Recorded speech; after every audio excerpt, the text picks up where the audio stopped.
ఇక కాకతీయ యూనివర్సిటీకి పోయినాం. ఆ యూనివర్సిటీలో 1100 మంది ఆడపిల్లలు ఇంజనీరింగ్ కాలేజ్లో చదువుతూ ఉన్నారు. ఇంతవరకు హాస్టల్ లేదు. నేను మళ్ళీ నాదే ఎగ్జాంపుల్ చెప్తాను, ఎందుకంటే నేను చెప్పిన నేను నిజామాబాద్ దాటనియలే, అక్కడ కూడా నేను అడిగిన నువ్వు నిధులు ఇవ్వలే, అయినా నేను ఊరుకోలే.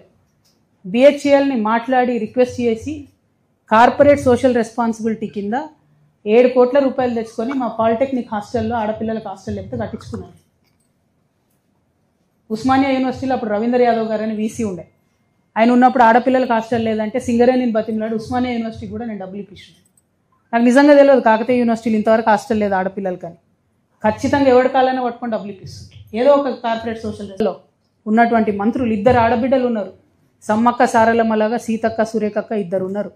దయచేసి రిక్వెస్ట్ చేస్తూ ఉన్నాం మిమ్మల్ని, ఏదన్నా చేయండి. మీరు 1100 మంది ఆడపిల్లలు ఇంజనీరింగ్ కాలేజ్ చదివే పిల్లలు యూనివర్సిటీ బయట ఉంటున్నారు, వచ్చి చదువుకుంటూ పోతున్నారు. దయచేసి వెంటనే హాస్టల్ కన్స్ట్రక్షన్ చేయవలసిందిగా నేను రిక్వెస్ట్ చేస్తూ ఉన్నా.